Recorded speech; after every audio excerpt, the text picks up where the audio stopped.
몇 주 우리 지난 것처럼 느껴지네요. 수요 예배가 한 주밖에 안 지났는데, 자, 오늘 우리가 다루는 주제는 성령이라고 하는 주제를 우리가 다루고 있죠. 몰라도 그냥 제가 감사할 수 있도록 고개만이라도 끄덕이 주면은 대단히 감사하겠습니다. 성령을 배우고 있고, 그리고 구원에서 중생이라고 하는 다시 태어남을 우리가 배우고 있습니다. 자, 오늘은 우리 이단 중에 구원파 있죠. 그 구원파가 꼭 질문하는 질문의 내용이 뭐가 있죠? 언제 구원받았느냐? 쉽게 말하면 언제 중생했느냐? 이제 이 질문이에요. 그러니까 내가 구원받았나? 내가 중생했나? 우리가 그래서 헷갈리게 되죠. 자, 자기가 구원받은 사람 손 들어보세요.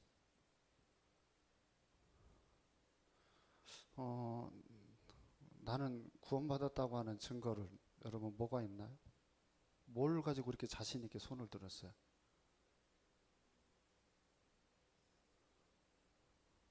응? 자, 여기서부터 한 사람씩 이렇게 돌아오면서 얘기를 해봅시다. 내가 구원받았는지 어떻게 합니까? 뭐라고 하는 거예요? 여기서는 몸무게가 제일 많이 나가는데 목소리는 들리지도 않아요, 지금. 자, 그 질문을 오늘 할 거예요. 중생을 내가 했는지 안 했는지 증거를 대라고 하면은 내가 기준이 없으니까 말을 못 할 거 아니야, 그 사람들한테. 그러면 그 사람들이 붙잡아 놓고 여러분들에게 앉혀놓고 이렇고 저렇고 얘기를 할 거 아니에요. 자, 내가 은찬이 아기를 가질 때 태몽을 내가 꿨어요. 그래서 저 아줌마한테 내가 이런 꿈을 꿨다라고 이제 저렇게 알려줬는데 진짜로 아기가 생겨가지고 태어난 게 박은찬이거든요. 자, 이 뱃속에 그 아기가 생기고 생명이 조그맣게 생겨가지고 걔네들이 딱 태어나면은 바로 걔네들이 뭐부터 하죠? 아기들이 딱 태어나면 뭐부터 해요? 기도부터 하죠. 왜 울까요? 우리는 아기가 딱 울면 그때서야 이 애가 살아났다, 살고 있다고 하는 것을 알고 아무 소리가 안 나면 굉장히 우리가 충격을 받거든요. 그래서 아기들은 자기들이 태어났다고 하는 걸 있는 힘을 다해서 뭐 하냐면 울어댑니다.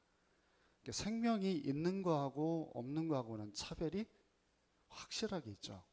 그러니까 구원을 받은 중생함을 받은 사람, 중생을 못 받은 사람 차이가 있을까요, 없을까요?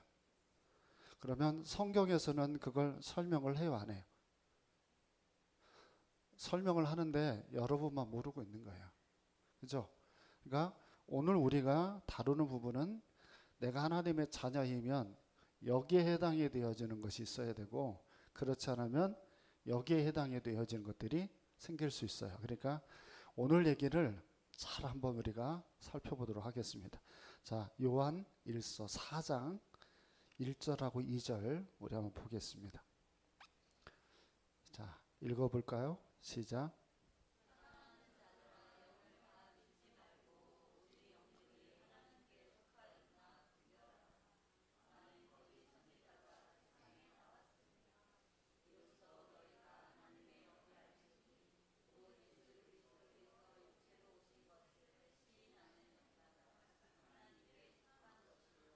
아멘. 자, 하나님의 그 영을 분별하라 라고 얘기를 하고 있죠. 그만큼 자, 진리를 구별을 굉장히 많이 해야 됩니다. 질문 하나 해볼게요. 제가 전도서림을 자주 가는데 전도서림에는 다 기독교 서적들이 있죠. 기독교 서적은 거기서 아무거나 골라서 읽어도 다 진리다 아니다. 거기서도 조심을 해야 될까요? 기독교 서적이니까? 아니면 다 읽어도 될까요? 그럼 오늘 여러분들은 어떻게 조심을 하세요? 가격을 보고 조심하나요? 좀 비싸면은 좀 안 사고? 그러니까 우리는 참 고민이 많죠. 평신도들인데 책을 어떻게 구별을 해요? 그래서 제가 전도사님 전도서림 장로님한테 장로님 이 책은 지금 이단 시비가 있습니다. 왕의 제정이라고 하는 책이 있거든요. 옹성건인가 이름은 정확히 기억이 안 나죠. 그가 지금 우리 합동 측에 이단 시비가 있어요. 근데 그 책이 거기에서 나와서 팔립니다. 아마 귀장문화사에서 아마 나왔을 겁니다. 그러니까 그런 책을 지금 읽어버리게 되면 문제가 상당히 있을 수밖에 없어요. 근데 그게 버젓이 있으니까 평신도들은 그냥 읽을 수밖에 없잖아요. 그러니까 그런 것처럼 구분을 굉장히 많이 지으려면 일단 첫 출발이 뭐냐면 이게 하나님께 속한 영인지 아닌지 분별해야 된다라고 하는 겁니다. 자, 그러면서 자, 여기 뭐가 등장을 하죠?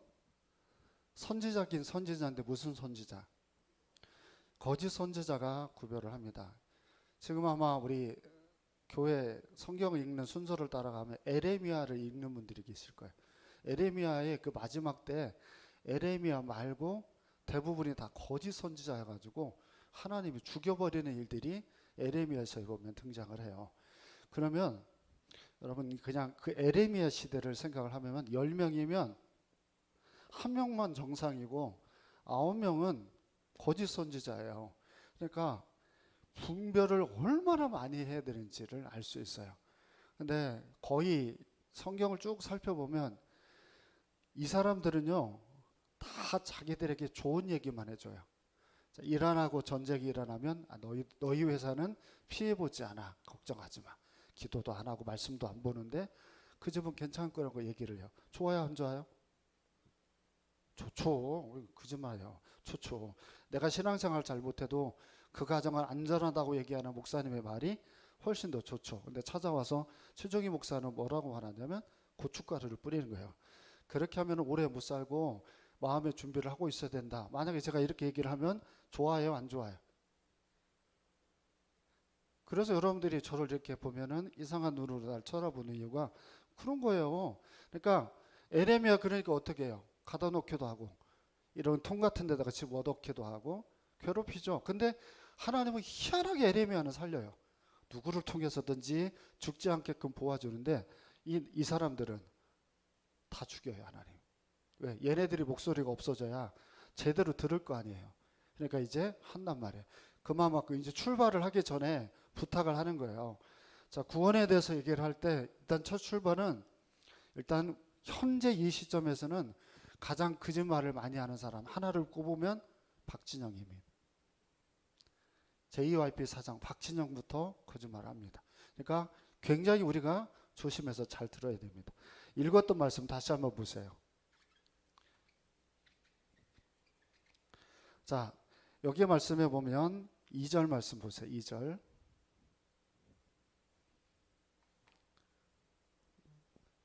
자, 시작.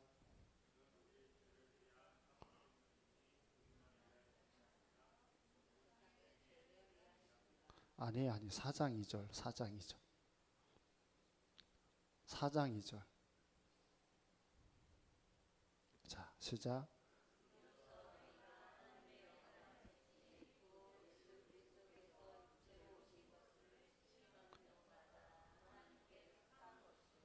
자, 거짓 영과 그리고 진리의 영을 구별하는 방법은 첫 번째 시금석은 이겁니다. 그러니까 성령이 목사님을 통해서 온전하게 증거를 하면 반드시 뭐가 증거가 되어져야 되냐면 예수가 그리스도다라고 정확히 증거가 되어져야 됩니다. 그러니까 예수님은 그리스도입니다. 자, 우리가 잘 아는 것처럼 그리스도는 직분을 말하죠. 왕, 제사장, 선지자라고 하는 그걸 이제 이야기하면서 예수는 두 번째 위격에 해당이 되시고 그리고 그리스도의 사역을 통해서 우리를 속죄하고 대속했다라고 하는 의미를 둡니다. 그래서 예수가 그리스도임을 시인하지 않게 되면 기독교 역사는 와르르 무너지게 됩니다. 그러니까 진리의 영을 가지고 있는 분은 반드시 성삼위의 예수님을 증거하고 그분의 예비된 삶들을 고백을 해야 그게 정상이 됩니다. 그런데 대부분 그렇지 않게 얘기하는 사람들이 있습니다. 예를 들면 자, 하나님의 교회 안사람 걔는 자기가 성령에 해당이 된다고 가르치죠. 그러니까 얘네들은 성경책이나 찬송가를 가지고 다니긴 해도 자기들이 꼭 제대로 된 진리를 가르치지 않게 됩니다. 자, 요한복음 1장 14절을 우리 보겠습니다. 요한복음 1장 14절. 자, 시작.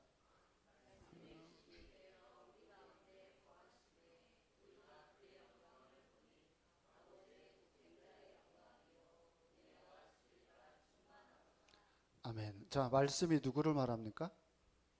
그리스도를 말합니다. 그리스도가 뭐가 되셨어요?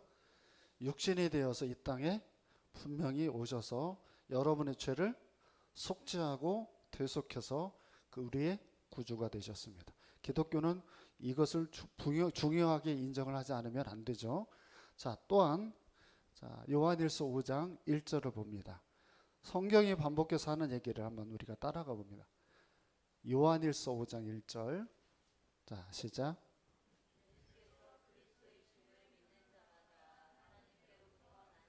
자, 거기까지만. 예수가 그리스도 있음을 믿는 자마다 구원받은 사람이라는 거죠. 하나님께로 난 자니 이렇게 돼 있죠. 그러니까 구원받은 사람은 다 자기 입술로 예수님을 그리스도라고 구원을 분명히 이야기를 토로합니다. 그래서 여러분 이건 뭐 변함이 없는 거예요. 구원받은 사람에게만 뭐가 생기냐면 정말 예수만 우리의 그리스도입니다. 이렇게 이제 고백을 할 수 있어요. 자, 또 하나를 찾아볼게요. 고린도전서 12장 3절에 사도 바울이 이야기하는 걸 보겠습니다. 고린도전서 12장 3절. 자, 시작.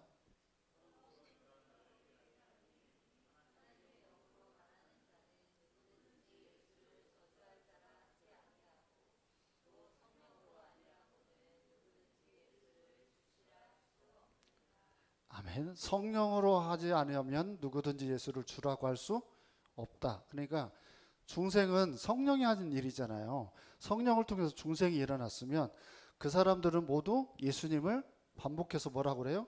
그리스도, 주라고 고백을 한다. 이렇게 얘기합니다. 그러니까 여러분 이성이나 논리를 가지고는 예수가 그리스도임을 우리가 시인하기가 어렵습니다. 근데 성령이 우리 안에 거하기 시작하면 그 부분들은 분명히 시인을 합니다. 이거 좀 여러분들에게 이 무더위에 좀 재밌으라고 제가 읽었던 책 하나를 얘기할게요. 4살짜리예요. 4살짜리 애기인데 말을 엄청 안 듣는 애기예요. 특히 게을러요. 그래서 엄마가 야 교회 가자, 옷 좀 입어라, 화장실 갔다 와라, 양치해라 그러면은 말을 안 들어요. 그래가지고 매일 이 여자아이는 엉덩이를 맞습니다. 그러니까 어린 녀석이 계속 엄마한테 엉덩이를 맞으니까 스트레스를 받아야 안 받아요. 너무 이제 많이 받다가 하루는 너무 말을 애가 안 들어가지고 토요일날 엉덩이를 3대를 맞았어요. 주일날 교회를 갈 시간이 딱 되니까 엄마가 이런저런 말도 하지 않고 몇 시까지 차를 타고 교회 갈 테니까 네가 준비해서 나와라. 살라면 준비해서 나와라. 뭐 이런 식으로 이제 얘기를 했어요. 4살짜리가 준비를 했을까요, 안 했을까요? 예, 엄청 열심히 준비한 거예요. 막 그냥 어떻게든지 이제 매를 맞지 않으려고 애가 준비를 했어요. 한 손에는 인형, 자기가 평상시 애착 인형, 그리고 이쪽에는 뭐 성경 가방 뭐 이런 걸 막 메고 엄마는 아빠는 차에 타서 다 기다려요. 근데 애가 이걸 탁 타고 나오다가 그만 넘어져요. 그냥 넘어져가지고 엉엉 우는데 걔가 울면서 뭐라고 얘기한 줄 아세요? 4살짜리가 내가 사모님한테만 내가 책 읽다가 재밌어서 얘기해 줬는데 애가 뭐라고 말하냐면 아담이 왜 원죄를 져가지고 이 죄로 인해서 나를 이렇게 힘들게 하냐고 4살짜리가 그 말을 했다는 거예요. 그 말을 믿을 수는 없는데 하여튼 책에 그 내용이 나와요. 그러니까 애가 4살짜리밖에 안 되는데 이해가 안 되는데 그걸 애가 어떻게 하고 있어요? 말씀으로 그걸 풀어서 설명을 하고 있다. 제가 이 설명을 이렇게 하는 거예요. 중생은 다시 태어나는 건데 그게 어른이라고 알고 애라고 모르지 않습니다. 이 설명을 해드리는 거예요. 아무리 우리 교회 뭐 도미니 같은 어린아이도 쟤네들이 왜 교회를 다닐까 했을 때 예수가 주라고 시인하지 않으면 언젠가는 교회를 떠날 수밖에 없어요. 믿어지지 않는데 어떻게 머물러 있겠어요. 두 번째입니다. 구원받은 사람에게 나타나는 증세. 요한일서 2장 3절입니다. 요한일서 2장 3절.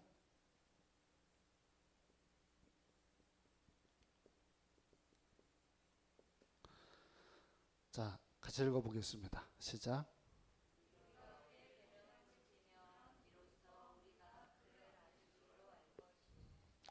네, 두 번째입니다.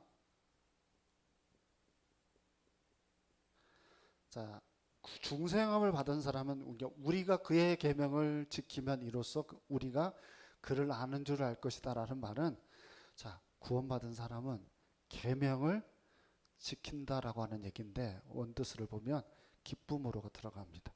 그러니까 어거지로 교회 일을 하는 게 아니라 하나님이 원하시는 것을 기뻐하고 감사하면서 계명을 지켜가는 사람은 중생함을 받은 사람. 계명을 지키지도 않을 뿐만 아니라 그렇게 가지도 않는 그런 사람들은 구원받은 사람이 아니에요. 그러니까 자, 질문이에요. 기질상 원래 착하고 말을 잘 듣는 사람 구원받은 거예요, 아니에요? 기질이 원래 착한 사람, 그래서 순한 사람, 이런 사람들이 구원을 받았다고 생각을 하면 안 돼요. 왜냐하면 여러분 때문에, 여러분의 기질이 말을 잘 들어요, 안 들어요? 솔직히 말해요. 자, 자기는 원래 말을 잘 들었다, 어렸을 때부터. 자, 우리 교회는 지금 한 명도 없는 거예요. 그러니까 이게 얼마나 놀라우신 하나님의 은혜냐 말이에요. 그러니까 우리가 계명을 지켜 행하는 일에 있어서, 자 보세요. 한 번은 우리가 할 수 있어요. 그죠? 한 번은 어떻게든지 할 수 있어요. 근데 사람은 기쁘지 않으면 계속해서 실천에 옮겨가기가 어렵습니다. 여러분 보세요. 지난주 우리 휴가를 따라서 경주 가신 집사님의 가정에서 너무 좋았나 봐요. 그래서 집에 오기가 싫어가지고 울산도 갔대요. 울산도 갔다가 또 거기서 얼마나 오기가 싫었겠어요. 제가 오고 싶은 마음이 들었으면 어서 와가지고 이 교회 빈자리를 채우기 위해서 혼자 기도하고 막 이래야 되는데, 병 결과가 나오기 전에만 새벽에 와가지고 잠깐 기도한 걸로 내가 알고 있어요. 그러니까 보세요. 사람은 하기 싫으면 해요, 못해요? 하기 싫으면 사람이 어쩔 수 없어서 하기는 하지만 그걸 계속해 가기가 어려워요. 신앙생활을 40년, 50년을 그렇게 계속 계명을 지켜서 가는 사람들은 기쁘고 감사하지 않으면 갈 수가 없는 거죠. 그러니까 내가 계명을 지켜 행하는 일이 지금은 내가 좀 잘 못하고 부족해도 사람이라는 게 있잖아요. 그 사이클이 잘하기도 하고 못하기도 하고 뭐 그러잖아요. 이 땡땡이라고 하는 집사님이 있어요. 수협에 와가지고 내가 너무 좋아가지고, 야, 다음 주에도 오겠지, 다음 주에도 오겠지 하다가 못 봤어요. 그래서 내가 친히 전화를 드렸어요. 왜 수협회를 못 오냐고. 그래서 이제 오늘은 또 참석을 했어요. 자, 이렇게 참석을 해주면 너무 감사한데, 이게 우리가 꾸준하게 신앙생활 하기가, 우리가 약해서 어렵지만 그 계명대로 살고 싶은 마음이 있으면, 중생한 사람, 그런 마음조차가 있지 않으면 아무리 모태신앙이었어도 교회 오기가 어려운 거예요. 지금 김혜경 입사님이 전도하시는 분이 계셔요.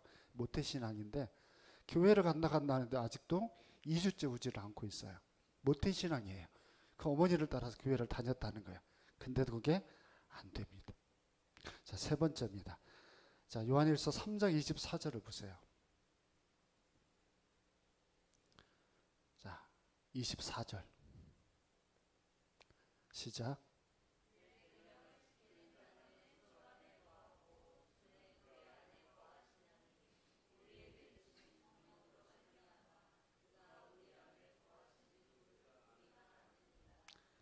아멘. 세 번째입니다.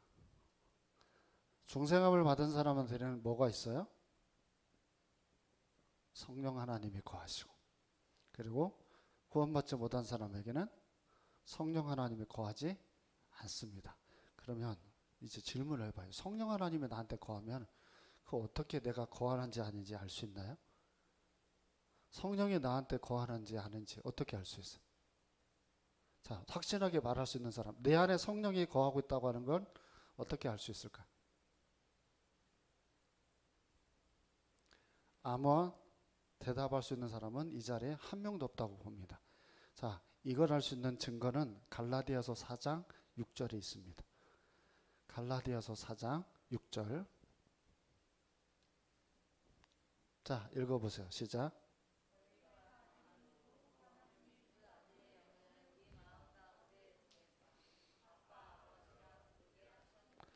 아멘. 자, 이게 누가 하는 일이냐면 성령이 하는 일이에요. 성령이 우리 안에 거하면 하나님을 아빠 아버지라 부르게 한다 이렇게 말씀을 해요. 그러니까 성령이 우리 안에 거하면 양자의 영이라고 하는 이제 어려운 말을 쓰지만 성령이 우리 안에 거하면 아빠 아버지라고 부르게 한다 이렇게 돼 있어요. 자, 이거 쉽게 설명할게요. 무슨 얘기냐면 자, 하나님이 우리의 뭐가 되죠? 아버지가 돼요.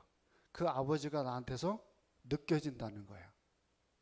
그러면 어떻게 될까요? 아버지가 나한테 느껴져요. 그럼 신앙생활에 어떤 마음이 들까요? 아버지, 아빠가 내 곁에 계심이 내가 느껴지고 자꾸 의존하게 되고 의식하게 돼요. 그러면 굉장히 우리 마음은 두려움이 없고 보호하시는 은혜가 있다고 하는 것에 굉장히 우리가 기뻐할 수 있어요. 이게 나에게 느껴지지를 않으면 아버지가 나의 하나님이다라고 하는 게 느껴지지 않으면 불안할 때 더 불안하고 걱정이 될 때 더 걱정이 되고 그럴 수밖에 없죠.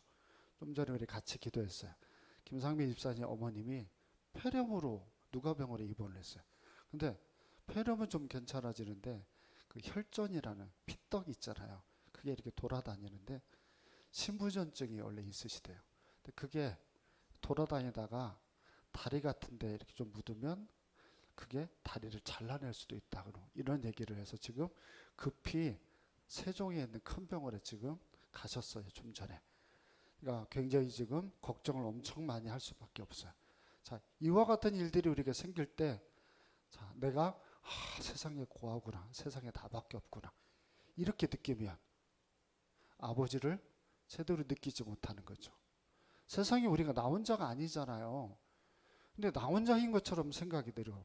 너무 힘들고 내가 지쳐서 내가 아무것도 못하는 사람처럼 이렇게 자꾸 내 마음이 깊은 추락으로 가버리게 되어지면 신앙생활이 어떻게 기쁨으로 하겠어요?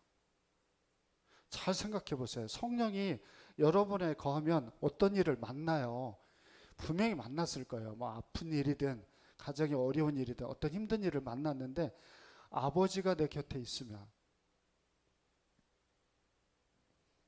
아버지가 내 곁에 있으면 아주 쉽게 설명을 할게요. 싸우고 있어요.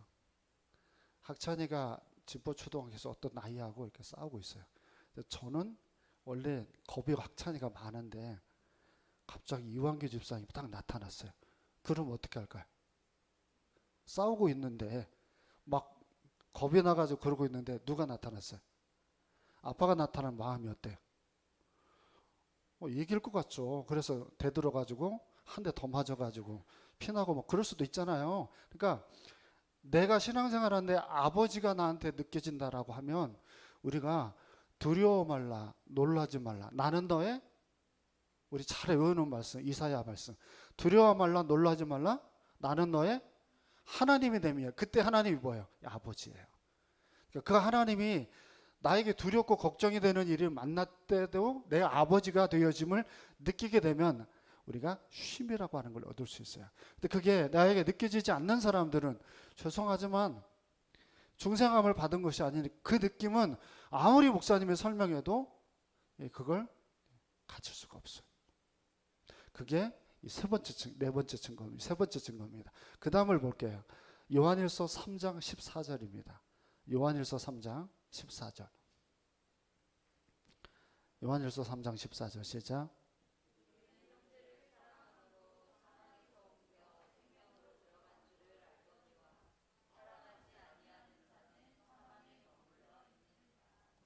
아멘. 자, 네 번째인데요.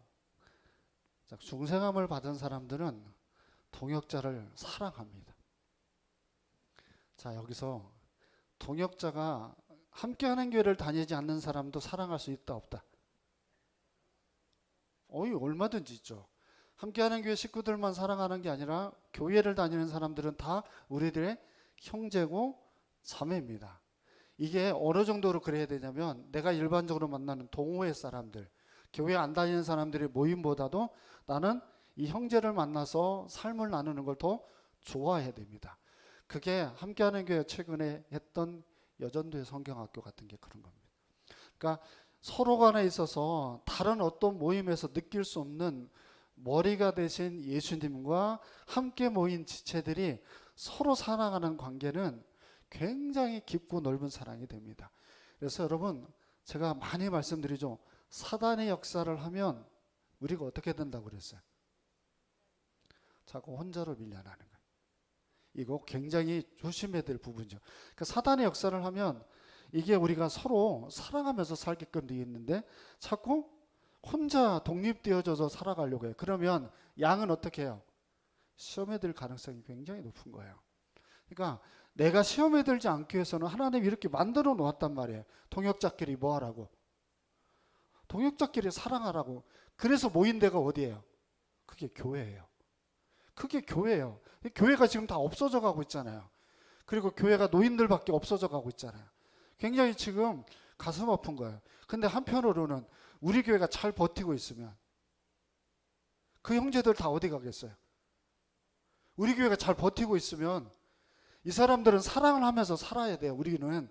그러니까 잘 버티고 우리가 신앙생활을 온전하게 하고 있으면 함께하는 교회에 있는 여러분 곁에 이 사람들이 만날 수밖에 없고 그 사람들은 여러분을 만나서 뭘 느껴요? 그 사랑을 느끼는 거예요. 그래서 여러분들이 신앙생활을 잘해야 돼요. 그래서 빛이 있으면 어둠은 물러가게 되어져 있어요. 그리스도인들은 희한해요. 자, 사랑하는 대상을 우리가 보면 자꾸 그 사랑하는 사람에게 더 많은 사랑을 나누고 싶은 마음으로 자꾸 우리들이 모여갈 수밖에 없어요. 그러니까 여러분들이 교회 생활을 하면서 여러분들 마음 안에 교회 동역자들끼리 마음 맞는 사람들이 있잖아요. 마음 맞는 사람하고만 어울리는 것은 합당하지 못합니다. 그러니까 교회는 자꾸 내가 그렇지 못하는 사람들이 모여서 조금씩도 사랑을 배워가야 돼. 그래서 잘 외우시는 말씀 고린도 13장에 보면 사랑은 왜 오래 참아야 돼요? 자식 낳아서 키워보면 알죠. 말 참 잘 듣죠. 애들이 세상에 태어나면. 요즘 박현우 집사님이 형제간의 난으로 인하여서 굉장히 한번 최근에 스트레스 받은 적이 있어요. 형제간의 난이에요. 이방원하고 막 싸운 정도의 그런 형제간의 난이 있어서 혼냈어요. 자, 그 다음에 우리 찬양이가 말을 잘 듣죠. 집에 가서 금방 김주희가 아니래요. 자, 그래서 뭐가 필요해요? 오래 참음이 필요해요. 그 사람이 성숙을 해서 하나님 앞에 나아가는 그 존재가 될 때까지 우리는 형제를 사랑을 하되 오래 참을 수 있어야 돼요. 그러니까 끊임없이 마귀는 그걸 포기하려고 하는 마음을 갖죠. 또 한 절을 제가 찾아볼게요. 그러면 갈라디아서 4장, 갈라디아서 5장 17절, 갈라디아서 5장 17절 형제 사랑에 대한 부분을 설명하면서 자 시작.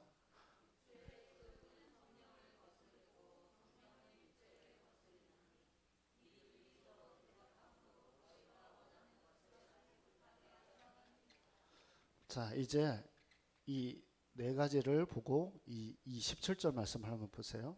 자 우리가 이와 같은 삶을 지켜나가려 해요. 근데 우리 안에는 마음이 두 개가 나누어져 있습니다. 자, 이건 중생함을 받은 사람에게만 있는 거예요. 중생을 받지 못한 사람은 이 두 가지 마음이 없어요. 하나는 성령의 소욕, 하나는 육체의 소욕입니다. 잘 알고 있는 말씀이니까 예를 하나 들어보면 형제 사랑을 해야 되겠습니다. 그러면 성령의 소욕은 어떻게 합니까? 형제 사랑을 해야 되겠어요. 그럼 성령의 소욕은 계속 그 마음을 줘서 신경을 쓰고 연락을 하고 차를 마시고 밥을 먹을 수 있도록 이 성령은 계속 역사를 할 거예요. 근데 반면에 육체의 소욕은 어떻게 합니까? 육체의 소욕은 무더우니까 내일 하자. 집에 돈도 없으니까 차는 마시지 말자. 문자만 하자. 이렇게 타협을 하면서 계속 육체의 소욕은 하지 않도록 유도를 하는 방향으로 끌고 가죠. 뭐 제가 예를 들어 드리는 거예요. 그러니까 육체의 소욕과 성령의 소욕이 있습니다. 자, 이런 마음이 우리에게 있다 없다. 그러면 구원받은 사람이에요. 왜요? 왜 그럴까요? 구원받지 않은 사람은 그러면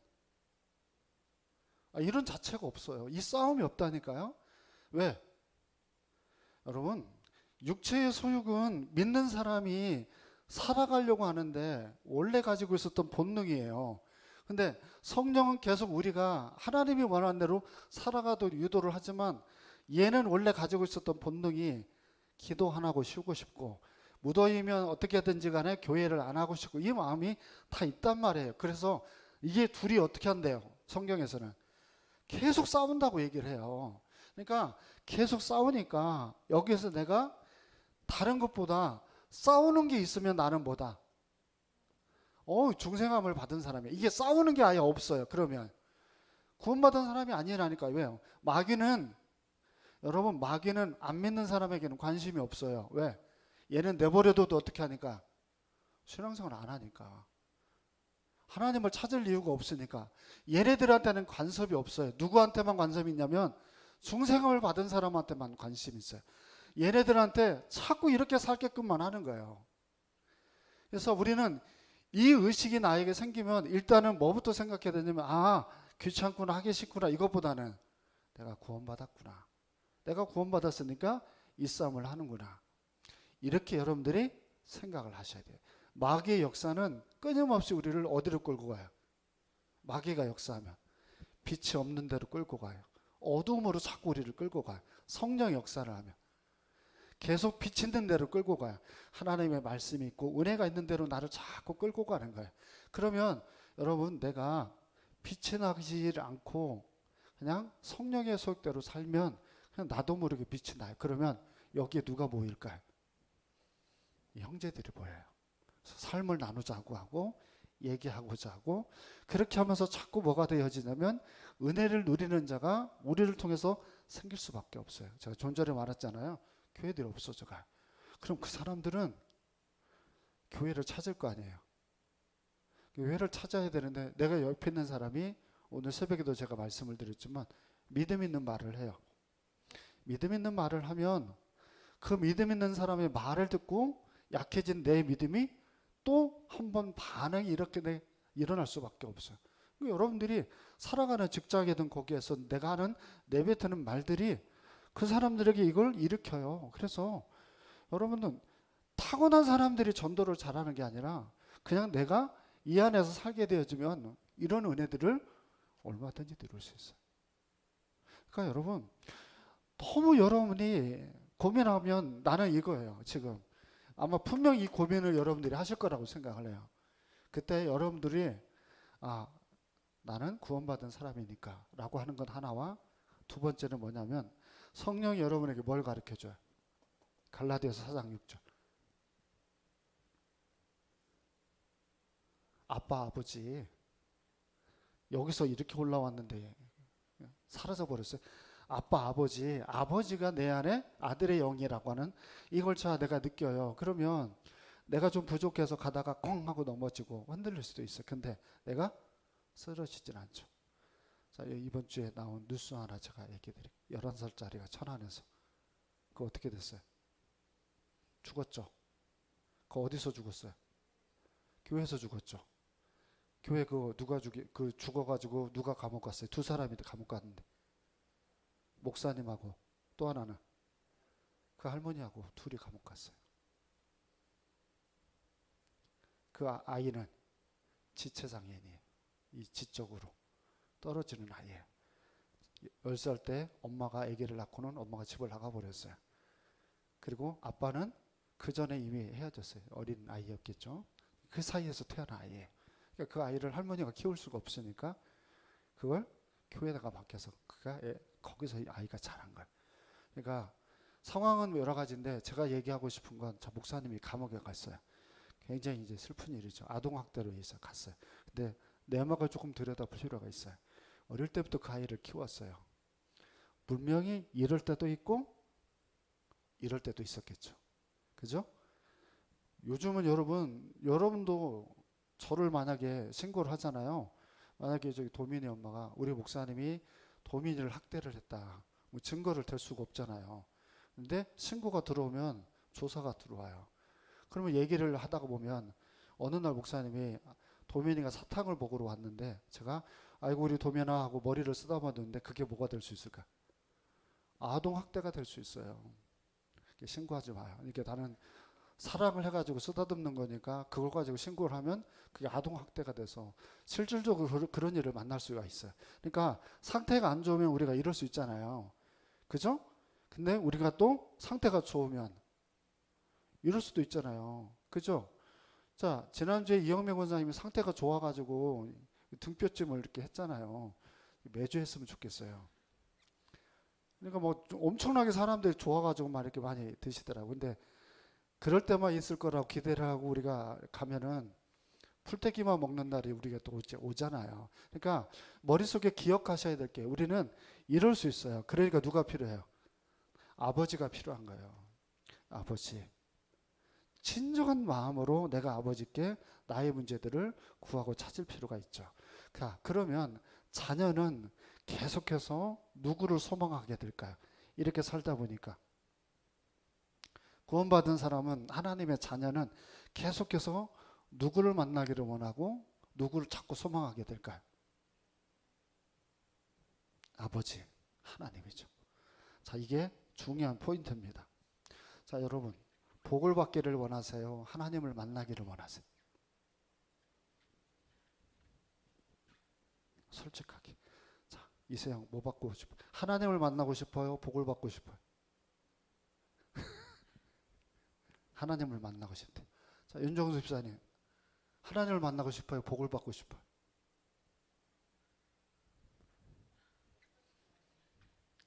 하나님을 만나면 복을 받겠죠. 그죠? 근데 교회 생활을 잘 보면 하나님을 만나기 위해서 적극적으로 하나님을 알고 싶어 하는 사람은 성경에 파묻히고 기도하고 그러면서 하나님을 알고 싶어 합니다. 그런데 하나님에 대한 관심이 없고 제밥에 대한 관심이 있는 사람이 기복사상을 가진 분들입니다. 이분들은 자꾸 뭐 할까요? 하나님이 원하는 대로 거룩하게 살아가는 데는 관심이 없고 그 하나님이 자기에게 사업을 잘 되게 하고 직장에서 취직하게 하고 승진하게 하고 이런 제밥에만 관심이 있어요. 이렇게 되어지면 문제가 됩니다. 로마서 7장 24절을 보겠습니다. 로마서 7장 24절. 자, 읽어보겠습니다. 시작.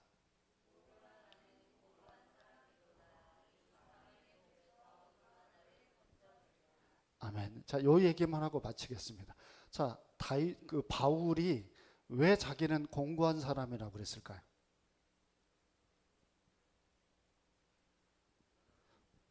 자, 1번 복을 못 받아서, 2번 하나님 뜻대로 살아야 되는데 살지 못해서. 1번하고 2번밖에 없어요. 3번, 4번 없어요. 자, 1번하고 2번하고 어떤 거예요? 오유, 똑똑하시네. 2번이에요, 2번. 자, 분명히 여기서 제가 이 1번하고 2번을 나눈 이유는 1번은 하나님 나는 공고한 사람이다. 이 사람들이 누구냐면 자, 내가 하던 일이 안 되고 내가 건강이 안 좋아지고 그래서 뭐 자식들이 좀 잘 안 돼요. 그러면 마음이 어떻게 되면 침체에 빠져가지고 나 신앙생활 안 해야 되겠다라고 추락을 해버려요. 그럼 이 사람들은 뭐 때문에 신앙생활 한 거예요? 제법 때문에 신앙생활 한 거예요. 그런데 오라 나는 공고한 사람이라 고백하는 사도 바울은 왜 공고하게 이렇게 고백을 했냐면 나는 하나님을 위해서 더 살고 싶고 더 거룩하게 살고 싶은데 자꾸 내가 그러지를 못하는 내 자신이 너무 속상해서 고백한 내용이에요. 이게 예수님이 했던 팔복 중에 보면 의에 줄이고 목마른 자입니다. 이게 시편 42편에 보면 제가 설교했는데 기억을 안 나시겠지만 사슴이 시냇물을 찾아 갈급하여 갑니다. 그래서 제가 못 찾는 사슴이 어떻게 났냐면 너무 슬퍼서 웅웅웅 되어지는 소리가 사람들이 볼 때 너무 처절할 만큼 느껴진다고 제가 그렇게 시편에 설교를 할 때 말씀을 드렸어요. 그러니까 나는 너무너무 하나님 앞에 살고 싶은 거예요. 그런데 나는 신앙생활을 그렇게 하려고 하면 할수록 그렇지 못한 나를 자꾸 보니까 너무 마음이 아파요. 이게 정상적인 신앙생활이에요. 먼저 그의 나라와 의를 구하는 사람이니까. 그래서 그런 사람들은 설령 내가 뭐 재산을 조금 잃든 또는 건강이 좀 나빠지든 그렇다 해도 뭐에 대한 굶주림이 있냐면 하나님을 찾고자 하는 몸부림이 그 사람들에게 있다는 거예요. 그게 정상적인 중생받은 사람의 모습이라는 겁니다. 자, 오늘은 우리 여기까지 배우도록 하겠습니다. 기도하겠습니다. 살아계신 하나님, 당신의 은혜로 선택함을 받아 구원받고 주님의 은혜를 누리며 살아가는 저희들, 이 소중한 말씀을 가슴에 새기고 분별하며 구원함을 받은 백성으로서 이 고귀하고 소중한 삶들을 계속 이어가는 저희 모두가 되게 하여 주옵소서. 거룩하신 예수님 이름으로 기도합니다. 아멘. 하늘에 계신 우리 아버지여, 이름이 거룩히 여김을 받으시오며 나라 임하옵시며 뜻이 하늘에서 이룬 것 같이 땅에서도 이루어지리이다. 오늘날 우리에게 일용할 양식을 주옵시고 우리가 우리에게 죄 지은 자를 사하여 준 것 같이 우리 죄를 사하여 주옵시고 우리를 시험에 들게 하지 마옵시고 서 구하옵소서. 내게 나라와 권세와 영광이 아버지 싸움나이다.